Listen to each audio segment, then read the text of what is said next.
네. 네. 안녕하세요. 로마서 2 강의를 이렇게 녹화하게 되었습니다. 먼저 기도하고 시작하겠습니다. 살아계신 하나님, 하나님의 능력과 하나님의 지혜를 의지합니다. 오늘 전하는 말씀이 내 지혜, 내 것이 아니라 하나님께서 오로지 내게 들려주시는 말씀, 내 입술에 넣어주시는 말씀만을 전달할 수 있도록 주님께서 은혜 베풀어 주셔서 가장 중요한 구원에 대해서 봅니다. 하나님, 우리에게 주신 구원이 얼마나 아름답고 얼마나 크고 얼마나 위대한 것인지를 하나님 오늘 이 시간을 통해 다시 알게 하시며 우리에게 구원의 은혜를 다시금 이 안에 샘솟듯이 정말로 부어주셔서 그 은혜로 인한 기쁨이 내 안에 더욱더 샘솟듯 솟아날 수 있도록 주님 인도하여 주셔서 주님께서 역사하여 주실 것을 믿사오며 이 모든 말씀 예수님의 이름으로 기도합니다. 아멘. 네, 로마서 2 강의 시작을 합니다. 네, 지난주와 똑같이요. 상황이 되신다면 성경책 준비해 주시고요. 노트와 펜도 준비해 주시면 감사하겠습니다. 그렇지만 가장 중요한 하나님께서 오늘 나에게 무슨 말씀을 하실까라고 기대하는 그 듣는 마음이 가장 중요한 준비물이 될 것 같습니다. 네, 지금 녹화하는 시간은요, 새벽 2시가 되었어요. 네, 이게 아이를 키우는 엄마의 입장이다 보니까 낮에는 하기가 쉽지가 않네요. 그리고 지난번 녹음을 할 때 그 애기 우는 소리가 들어갔는데 제가 다시 들어보니까 생각보다 꽤 크게 들어가서요. 결국 어쩔 수 없이 그 애기가 무조건 자는 시간대로 해서 이렇게 녹화를 하게 되었습니다. 그리고 지금 제가 사실은 한 번 녹화를 실패를 해갖고요. 지금 두 번째 녹화를 하고 있는 중이에요. 조금 떨림이 있어요. 이것까지 실패를 하게 되면 제가 오늘 밤을 거의 새야 되는 상황이 되는 거라서요. 그러지 않도록 지금 하나님 도와주세요. 하나님 도와주세요. 하는 마음으로 일단은 녹화를 하고 있는 중입니다. 네, 그러면 바로 본론 들어가도록 하겠습니다. 우리 지난주 마지막 시간에 보았습니다. 우리에게 있어서 구원에 이르는 새로운 의자, 유일한 의가 바로 예수님을 믿음으로 말미암는 의라는 것을 보았습니다. 가장 기억해야 되는 두 가지 키워드가 이겁니다. 예수님으로 말미암아, 그리고 믿음으로 말미암아. 그러면 원래 로마서에서는요, 지금 이것이 순서적으로는 약간 좀 뒤집어져 있거든요. 예수님을 먼저 설명을 하고 그 다음에는 이제 믿음을 설명을 하는데, 저는 이거를 뒤집어서 믿음에 대해서 먼저 이야기를 하고 그 다음에 하는 이제 설명을 하는 걸로 나가도록 하겠습니다. 큰 맥락에서는 큰 변화가 없으니까요. 네, 일단은 네, 쭉 따라와 주시면 감사하겠습니다. 네, 먼저 믿음에 대해서 한번 보겠습니다. 왜 믿음으로 말미암아 구원을 받을까요? 이에 대해서 성경은 분명하게 얘기합니다. 이것이 바로 값없이 하나님만을 자랑할 수 있게 되기 때문입니다. 사람이 자랑할 것이 없기 때문이에요. 자, 죄의 본질이 뭐였죠? 죄의 본질은 바로 하나님을 거역하고 내가 의롭다고 하는 겁니다. 사실은요. 하나님을 거역한다라고 하는 말의 가장 큰 의미는요, 그거예요. 하나님 필요 없어. 하나님은 이제 나에겐 아무런 필요가 없는 분이야. 그리고 하나님이 아니라 내가 이루어. 나 스스로 살 수 있어. 나 맘대로 살 수 있어. 이것입니다. 그렇기 때문에 우리가 하나님을 인정하고 하나님 앞에 구원을 받는다라고 얘기하는 거는요, 바로 하나님만이 하나님이십니다. 그리고 나는 죄인입니다. 나는 아무런 힘이 없습니다. 나는 나를 구원할 수 있는 어떠한 능력이 없습니다. 라고 인정하게 되는 겁니다. 네, 이것이 너무나 당연하기 때문에 믿음으로만 구원을 받는다는 게 사실은 너무 당연한 상황이 되는 겁니다. 네, 그렇지만 그러면 이 믿음은요, 언제부터 시작이 되었을까요? 하나님께서는요, 어제나 오늘이나 영원토록 동일하신 분이기 때문에요, 이 믿음으로 말미암는 의인은요, 사실은 신약이 예수님이 등장한 이후에 갑자기 등장하게 되는 것이 아닙니다. 구약에서부터 하나님께서는 믿음으로 말미암는 의에 대해서 줄곧 계속해서 얘기를 하고 있습니다. 누구로부터요? 유대인들이 믿음의 조상이라고 믿고 계속 고백하는 아브라함 때부터입니다. 아브라함이 바로 이 믿음으로 이롭다 여김을 받으신 성경에 네, 기록이 되어 있는 첫 번째 인물입니다. 네, 어떤 믿음으로 구원을 받았죠? 하나님의 약속을 믿음으로였습니다. 그때는 예수님께서 계시되지 않았을 때였기 때문에요. 하나님의 약속을 믿는 믿음으로 의롭다 여기심을 받게 되었습니다. 어떤 약속이었을까요? 바로 사라를 통하여서 믿음의 자손을 주신다. 이삭을 주신다라고 하는 약속이었죠. 사라는 폐경기에 지나던 여성이었기 때문에요. 사실은 임신을 할 수 없는 여성이었습니다. 그러니까 임신을 하기에는 이미 나이가 너무 많은 사람인 거죠. 요즘 나이로 따지면 한 60대로 생각을 해도 좋지 않을까요? 네, 성경에 나오는 그때 이제 이삭을 임신했을 때의 사라의 나이는 90살입니다. 네, 그렇기 때문에 모든 상식을 다 동원해도 사실은 임신할 수 없는 때였죠. 그런데 사라가 임신을 하는 걸 보고 난 다음에 아브라함이 하나님께서 임신을 해서 사라를 통해서 이렇게 이게 아니고요.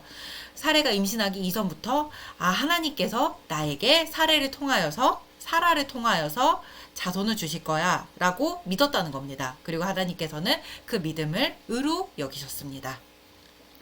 그런데 이 의로 여기심을 받았을 그 당시에는요, 아브라함이 할례를 받지 않았을 때였습니다. 할례는 바로 그 이후에 받았고요. 그렇기 때문에 이 시점이 왜 사도 바울이 중요하게 언급을 하냐면은요, 지금 로마 교회 상황에 대해서 제가 지난번 강의에서 얘기를 했습니다. 지금 글라우디오 황제 때문에 유대인들이 전부 다 추방을 당했다가 5년 이후에 다시 돌아왔습니다. 그리고 난 다음에 그 교회의 상황을 보고는 유대인 그리스도인이 이방인 그리스도인들, 헬라인 그리스도인들에게 가장 많이 요구를 했던 것이 뭐였냐면은 할례를 받아라 였던 거예요. 그런데 지금 사도 바울은 얘기를 하는 겁니다. 논쟁을 딱 정리를 해주는 거예요. 아브라함이 믿음으로 의롭다 여기심을 받았을 때 그는 할례를 받지 않았던 사람이었다. 그렇지만 그는 믿음으로 의롭다 여기심을 받았다. 그럼 할례는 무엇이냐? 바로 이 믿음으로 된 의를 도장 찍는 것이다. 인치는 것이다. 그렇기 때문에 너희가 이방인 그리스도인들에게 할례라고 하는 무거운 것들을 더 씌우지 말라. 그것은 율법으로 다시 돌아가는 것이다. 라고 하는 부분을 지금 사장을 통해서 사도 바울이 얘기를 하는 겁니다. 만약 이때 사도 바울이 이것에 대해서 정리를 안 했다면 지금 우리는 어떻게 됐을까요? 만약이라도 우리 계속 할례를 받아야 되는 걸까요? 그렇지는 않았을 겁니다. 하나님께서 사도 바울을 통해서 할례가 구원의 요소가 아니다. 예수님을 믿는 것이 구원의 가장 큰 것이다 라고 하는 점을 점립시켜 주셨다는 겁니다. 사도 바울을 들어서 사용했다는 것이지 사도 바울이 없었어도 하나님께서는 다른 도구를 들어서 쓰시지 않았을까요? 네, 이거는 뭐 만약이라는 가정이라 가장 필요는 없는 거지만 한번 그냥 얘기를 해보는 겁니다. 네, 그럼 이 믿음으로 말미암는 의의 특징은요, 바로 전적인 은혜라는 겁니다. 네, 왜냐하면은요, 이 믿음은 선물로 그냥 주어지는 거기 때문에 우리가 예수님의 구원의 역사에 있어서 우리의 어떠한 행위나 우리의 어떤 의로움이 거기에 더해진 것이 아무것도 없습니다. 그러면은 그림을 통해서 우리가 한번 보도록 하겠습니다. 하나님과 우리 사이는요, 이렇게 원래는 죄로 인해서 막혀 있었습니다. 네, 근데 죄로 인해서 막혀 있었던 이것을 하나님께서는요, 예수님을 통해서 여기에 이렇게 십자가를 세워주셔서 우리를 구원해 주셨지요. 이것을 신학적인 용어로는요, 칭의라고 부릅니다. 이 칭의라고 하는 말은요, 그냥 어렵게 생각할 거는 없고요, 의롭다, 칭하다 라고 하는 말의 줄임말입니다. 사실은 교회 오래 다니셨으면 이 단어는 많이 들으셨을 거예요. 그냥 쉽게 표현하면은요, 그냥 그거예요. 그냥 선포하는 겁니다. 누구누구는 의인이 되었음. 이라고 선포하시는 겁니다. 하나님께서는요, 이 온 만물을 지으시고, 이 온 만물을 모든 것을 심판하실 수 있는 권세를 가지신 분이시기 때문에요, 하나님께서 의인이라고 선언하시면 그 사람은 그냥 의인인 겁니다. 하나님께서는 그럴 수 있는 능력도 계시고요. 그럴 만한 위치에도 계시고 하나님께서는 그런 전능자이십니다. 그 하나님께서 바로 예수님을 믿는 사람을 의인이라고 칭하시는 겁니다. 그래서 하나님과 우리 사이를 가로막았던 아까 죄에 있었죠? 그 죄가 이제는 없어지게 되는 겁니다. 그럼 예수님께서 과연 우리를 위해서 무엇을 하셨기 때문에 예수님을 믿는 사람을 하나님께서 의인이라고 칭해 주시는 걸까요? 예수님께서 우리를 위해 하신 그 구원의 그 일이 어떤 일이었을까요? 그것을요, 지금 성경에서는요, 이렇게 표현을 합니다. 3장 24절에 나온, 23절? 네. 3장 24절에 나오는 얘기입니다. 그리스도 예수 안에 있는 속량으로 말미암아라는 표현에서 속량이라는 단어가 나옵니다. 구원을 표현하는 성경의 개념이 여러 가지가 있어요.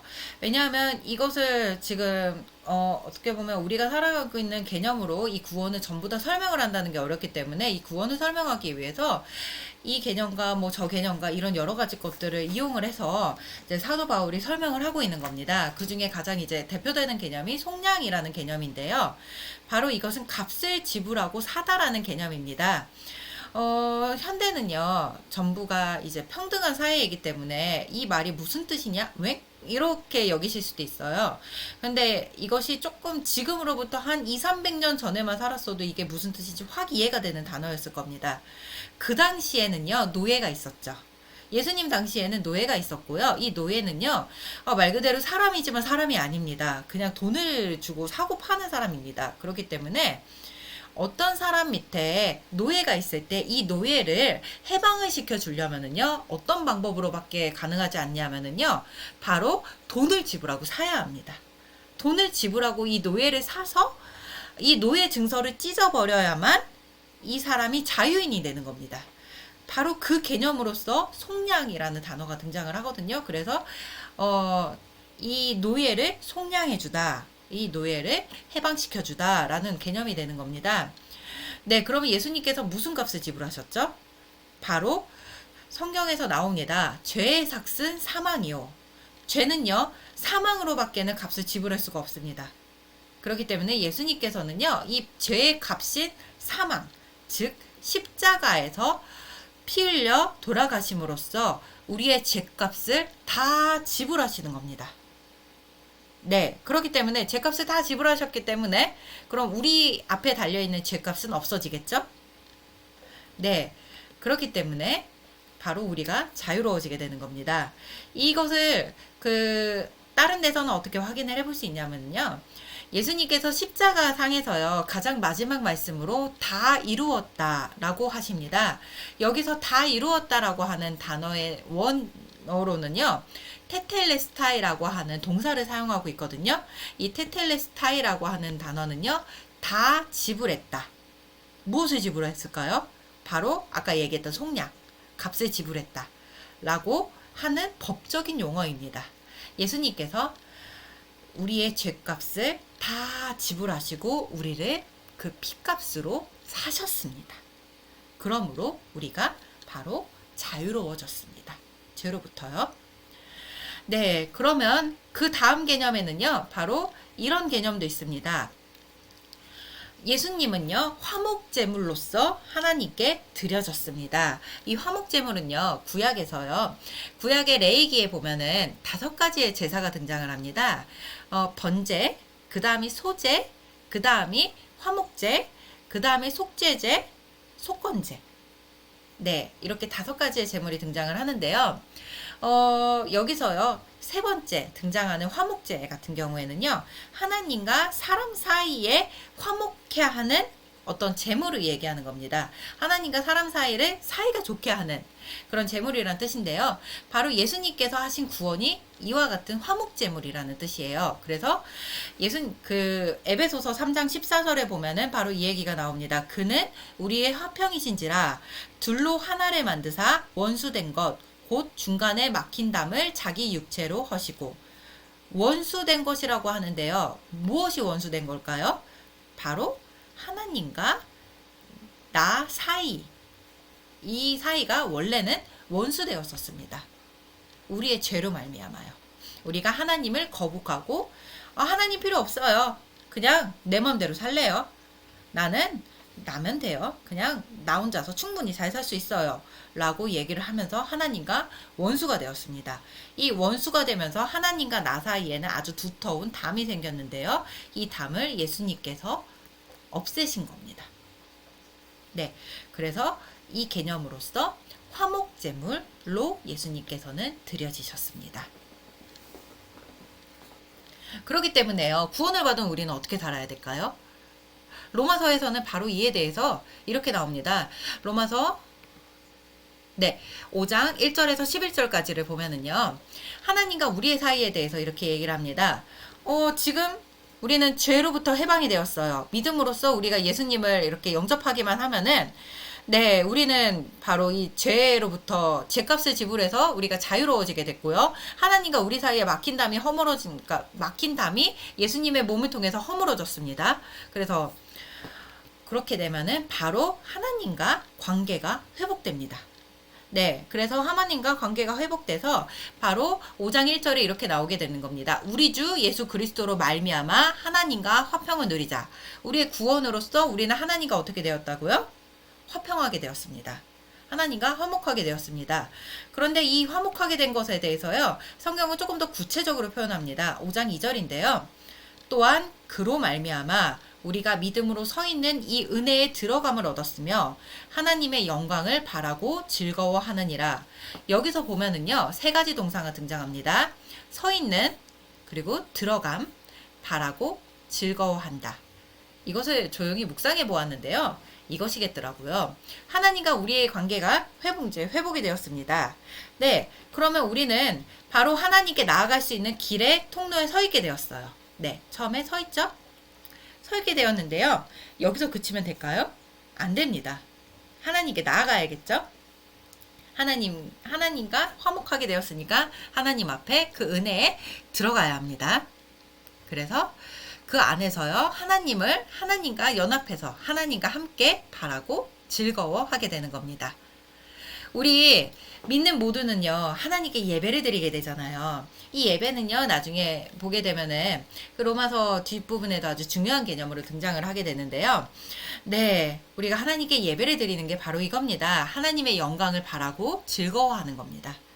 네, 하나님의 그리고 그 영광을 누리는 겁니다. 하나님과 화목하게 됨으로써 우리가 하나님 앞에 예배를 드릴 수 있게 되고 하나님의 영광을 우리가 누릴 수 있고 그거를 즐거워할 수 있게 되는 거였습니다. 네, 그래서 우리가 구원받은 데서 멈추면 되는 게 아니고요. 하나님께 계속해서 나아가야 합니다. 그래서 우리가 계속해서 하나님의 말씀을 읽어야 되는 거고요. 물론 말씀을 읽어야 되는 이유는 거기에 그치는 거는 아닙니다. 뭐 다른 중요한 이유가 더 있긴 한데요. 우리가 하나님과 화목하게 되면서 하나님과의 관계가 회복되기 위해서 하나님의 말씀을 읽어야 되고요. 그리고 하나님께 기도로 계속해서 나아가야 하는 겁니다. 기도는 하나님과 나 사이의 교제입니다. 네, 이것에 대해서 성경이 조금 더 자세하게 얘기를 합니다. 바로 아담과 그리스도로 통해서 이제 비교를 하게 되는데요. 이 아담은 이제 처음에 하나님께서 만든 첫사람 아담을 얘기하는 겁니다. 그런데 히브리어는요, 이 아담이 조금 특이한 단어이기도 합니다. 이 아담은 첫 번째 지어진 사람 아담을 가리키는 표현이기도 하고요. 근데 이 아담은요, 히브리어로 사람이라는 단어입니다. 사람이라는 단어인데 조금 더 표현을 하면 인류라는 단어에 조금 더 가까울 수가 있겠네요. 네, 그래서 사람을 대표하는 네, 그 단어입니다. 그래서 우린 아담 이래로 전부 다 그 인류라는 단어를 쓴다 그랬잖아요. 아담이. 그렇기 때문에 이 아담 밑에 다 속하게 됩니다. 네. 그래서 아담으로 말미암아 아담의 범죄로 인해서 우리가 모두가 네, 이 죄의 값인 사망으로 들어가게 되었습니다. 네, 그러면 아담의 범죄는 무엇이었을까요?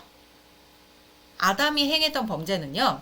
네, 창세기에 보면 아주 자세하게 나와 있는 바로 그 선악과를 따먹은 죄악이었습니다.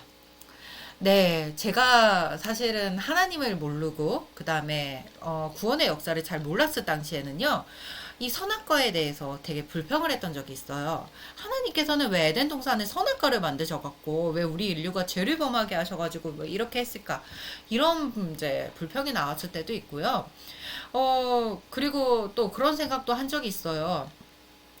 아담은 이 선악과를 왜 따먹어서 뭐 이런 생각도 한 적이 있고요. 아니 이 선악과가 대체 뭔데 하나님께서 이렇게까지 이렇게 벌을 내리실까라는 생각을 한 적도 있는데요. 이게 나중에 복음을 알고 구원을 알다 보니까 너무나 당연한 거였더라고요. 네, 선악과라고 우리가 줄여서 부르지만 사실은 선악을 알게 하는 나무였고요. 이 선악을 알게 하는 나무는 에덴 동산의 가장 동상 중앙에 있었습니다. 네, 그러면 이 선악과에는 뭔가 어떤 신비한 능력이 있어가지고 이 선악을 알게 하는 그런 능력이 이제 그런 어떤 영험한 그런 게 있었을까요? 아니면은 뭔가 특출난 열매였을까요? 저는 묵상하다 보면은 아니었던 것 같아요. 그냥 동상 중앙에 있는 그냥 나무였을 뿐입니다. 네, 이 나무의 역할은요, 바로 선악을 알게 하는 나무라고 하는 이름을 갖고 있어요. 선악과가 아니라요, 선악을 알게 하는 나무. 그럼 선악을 알게 한다? 이 나무가 대체 어떻게 선악을 알게 했을까요? 그것은 바로 이것입니다. 통상 중앙에 있었던 나무였기 때문에요. 아담이 어디를 가든 이 나무를 볼 수 있었을 거고요. 어디를 가든 이 나무를 지나쳤어야 됐을 거예요. 저쪽에 나무에 실과를 먹으려고 이렇게 가다가 보니까 여기에 이 나무가 있어요. 선악을 알게 하는 나무가 있어요. 그러면은 그 나무를 보면서 아, 하나님. 아, 맞다. 하나님께서 나 만드셨는데 저거 먹지 말라 그랬는데. 이런 것을 계속해서 리마인딩 하지 않았을까요?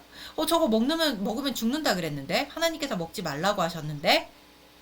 즉 선악과는 어떤 역할을 했냐면요, 바로 하나님을 인정하게, 하나님이 하나님이심을 알게 하는 역할을 했습니다. 네, 그럼 이 하나님을 알게 된다는 것이 무슨 역할이었을까요?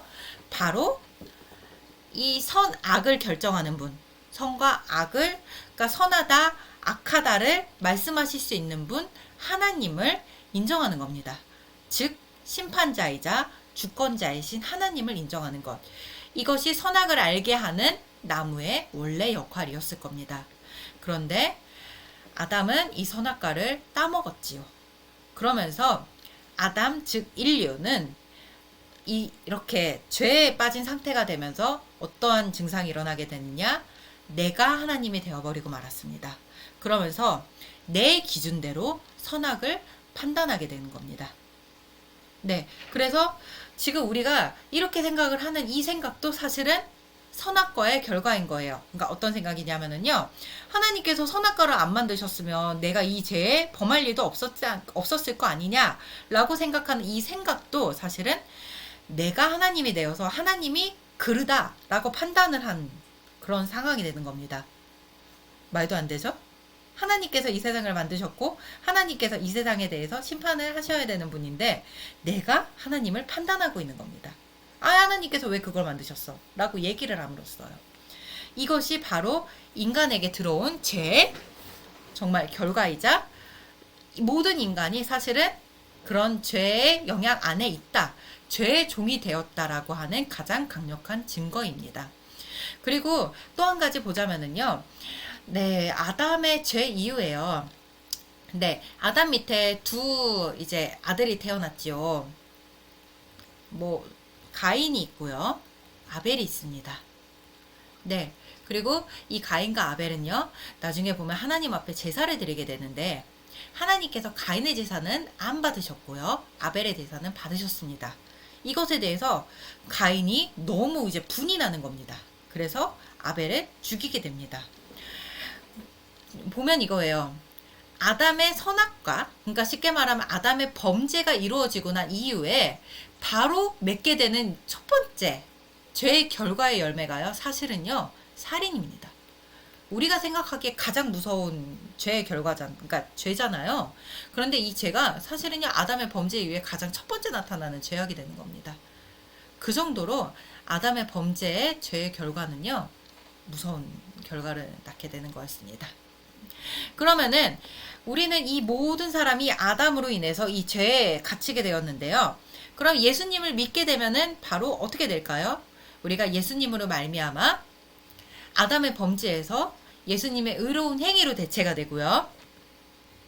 아담의 불순종이, 그러니까 쉽게 말하면 하나님의 선악을 알게 하는 이제 나무의 열매를 먹지 말라라고 그 말씀하신 걸 아담이 거역했잖아요. 불순종했잖아요. 근데 예수님께서는요, 정말로 모든 일에 있어서 하나님께 전부 다 순종을 하십니다.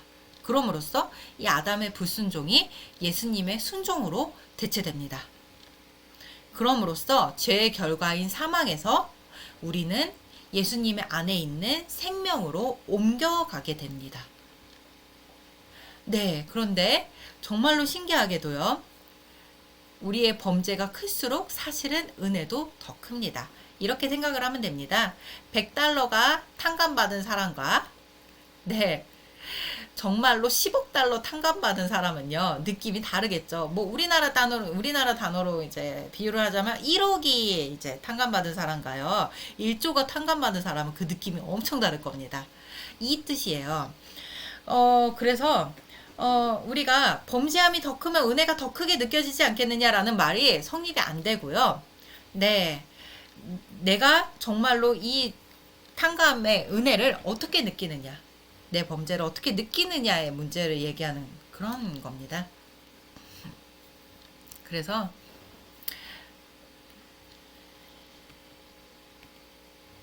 네, 그러면은요, 우리가 구원의 또 다른 개념을 한번 보도록 하겠습니다. 아까 얘기했죠. 구원의 개념 중에는 속량의 개념이 있다고요.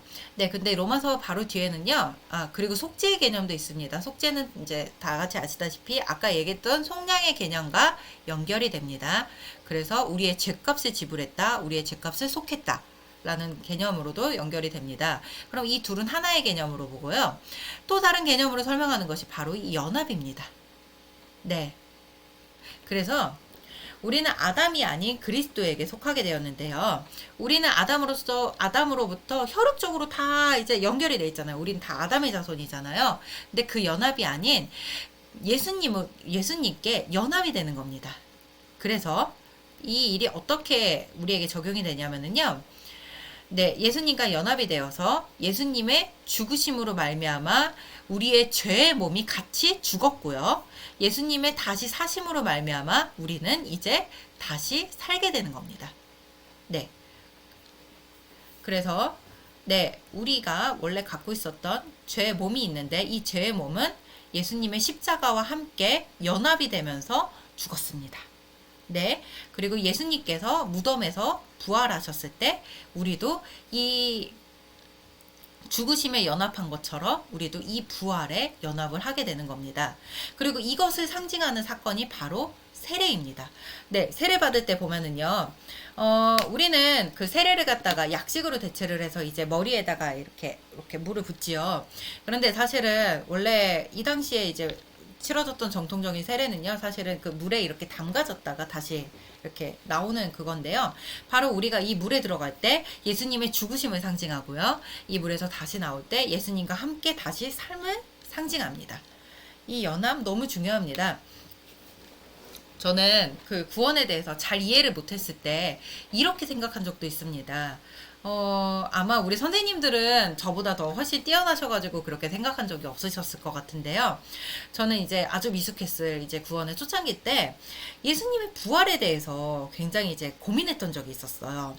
왜냐하면은 예수님의 속죄, 속량으로 인해서, 그러니까 예수님의 십자가 사건이 나의 죄값을 속하고 속량하신 거는 알겠어요. 그런데 예수님의 부활이 과연 나하고 무슨 연관이 있는지를 잘 모르겠더라고요. 네, 그때는 그랬다고요. 지금은 아닙니다. 네, 그래서 아니 대체 예수님의 죽으심이 그래 내 죄값을 지불했다는 건 알겠는데 예수님의 다시 사심이 그래 죄를 승리하셨다, 죄를 이기셨다, 하나님의 아들로 선포되셨다. 근데 그런 게 나하고 무슨 관계지? 라고 생각을 했는데요. 나중에 보다 보니까 너무 중요한 거였더라고요. 네, 왜냐하면은요, 예수님과 함께 내 죄의 몸이 죽었고 예수님과 함께 내가 부활해서 다시 살 거기 때문에 그렇습니다. 그래서 그 고린도 전서 이제 15장에 보면은요, 부활에 대해서 이렇게 나오는 표현이 있어요. 부활의 첫 열매가 되셨도다. 그게 무슨 뜻이냐면은요, 예수님께서 부활하셨듯 우리도 부활하게 될 거다. 네. 나는 지금 죄로부터 속량을 받으면서 그치는 것이 아니라요, 예수님과 연합해서 내 이 몸이 다시 부활해서 다시 살 거잖아요. 그것을 드러내는 사건인 겁니다. 이 연합이요. 이것이 너무 중요한 거였더라고요. 네. 그러면 우리가 생각해 봐야 되는 것이 있습니다. 나는 어디에 연합되어 있는 사람입니까? 나는 아담으로 연합되어 있는 사람입니까? 아니면 나는 예수님과 연합되어 있는 사람입니까? 우리 선생님들 한번 여기에 대해서 그 마음속으로 한번 대답을 해보세요. 나는 어디에 연합되어 있는 사람입니까? 나는 예수님을 믿는 사람입니까? 그렇다면 나는 예수님과 연합되어 있는 사람입니다. 그런데요. 네, 내가 누구하고 연합되어 있는지를 보려면요. 사실은요. 내가 무엇에 순종하는가를 보면 사실 답이 나옵니다. 아까 얘기했죠. 아담의 범죄에 속하게 되면은요. 네, 아담의 죄에 순종하게 되어 있고요. 예수님의 연합이 되어 있으면은요, 예수님의 순종하심의 본을 따라서, 예수님의 의의 본을 따라서 내가 의에 순종하게 되어 있습니다. 그러면은 가만히 한번 잘 생각을 해볼게요. 나는 죄에 속해 있습니까?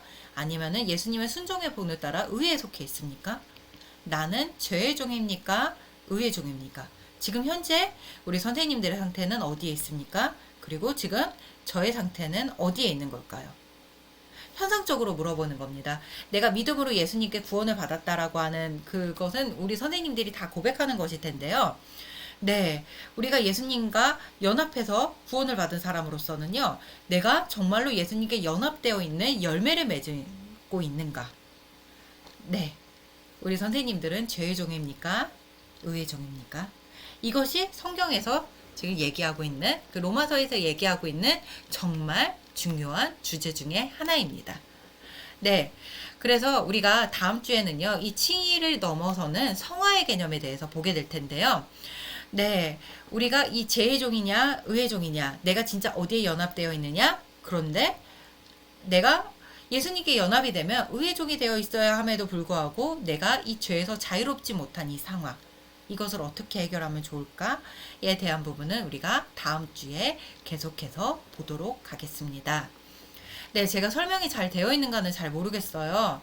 제가 이게 이렇게 PPT 화면만 보고 그 카메라만 바라보면서 이야기를 하다 보니까 내가 얘기를 한 게 내가 지금 얘기를 잘하고 있나, 내가 설명을 잘하고 있나 맨날 이게 쉽지가 않네요. 그렇지만 그래도 지금 하나님의 은혜로 그래도 무사히 지금 여기까지 녹화가 잘 된 것 같아서 너무 감사한 마음이고요. 제가 다 설명하지 못하고 제가 다 표현하지 못한 거는 하나님께서 우리 선생님들의 마음에 들어가셔서 따로 개별적으로 설명해 주시기를 정말 기대하면서 기도하는 마음으로 이 강의를 끝맺음하도록 하겠습니다. 오늘 강의는요, 오늘 강의만으로 다 끝나는 게 아니고요. 다음 주 강의까지 봐야지만 이게 전부가 연결이 돼서 이렇게 완벽하게 나오게 되는 그 개념이에요. 네. 그렇기 때문에 오늘 그 질문형으로 죄의 종이냐, 의의 종이냐로 이렇게 마무리할 수밖에 없게 되었는데요. 한번 한 주 동안 우리가 고민을 하면서 한번 살아보는 시간을 가져봤으면 좋겠습니다. 그래야 이제 다음 주에 맞이하게 되는 하나님의 구원이 얼마나 우리에게 완전한 것으로, 완벽한 것으로 주어졌는가를 더 느낄 수 있게 되거든요. 네, 그래서 한 주 동안 이 부분에 대해서 깊게 묵상을 하고 내가 정말 예수님과 연합되어 있는 열매를 맺는 사람인가를 묵상해보는 시간이 되었으면 좋겠습니다. 네, 그러면 기도하겠습니다. 하나님, 오늘 이렇게 로마서 두 번째 강의 시간을 마쳤습니다. 하나님, 부족한 종의 입술을 붙들어 주셔서 감사합니다. 그럼에도 부족한 것이 너무 많았습니다. 그렇지만 이 부족함을 메꿔주시는 하나님의 거룩한 의를 기대합니다. 성령님의 능력을 기대합니다. 하나님, 우리 선생님들 마음 정말로 한 명 한 명에게 하나님께서 직접 찾아가 주셔서 하나님께서 온전하게 더욱더 더 잘 설명해 주시고 이 구원의 은혜가 무엇인 것을 더욱더 크게 느낄 수 있도록 인도하여 주시옵소서. 하나님, 다음 주에도 하나님이 이렇게 하게 될 텐데 하나님, 저를 더 붙잡아 주셔서 무사히 녹화할 수 있도록, 그리고 정말로 정말 하나님의 성경의 그 정말로 진리만을 전할 수 있도록 주님께서 온전히 역사하여 주시옵소서. 이 모든 것 감사드리며 예수님의 이름으로 기도합니다. 아멘. 네, 그러면 다음 주 로마서 세 번째 강의에서 계속해서 뵙도록 하겠습니다. 감사합니다.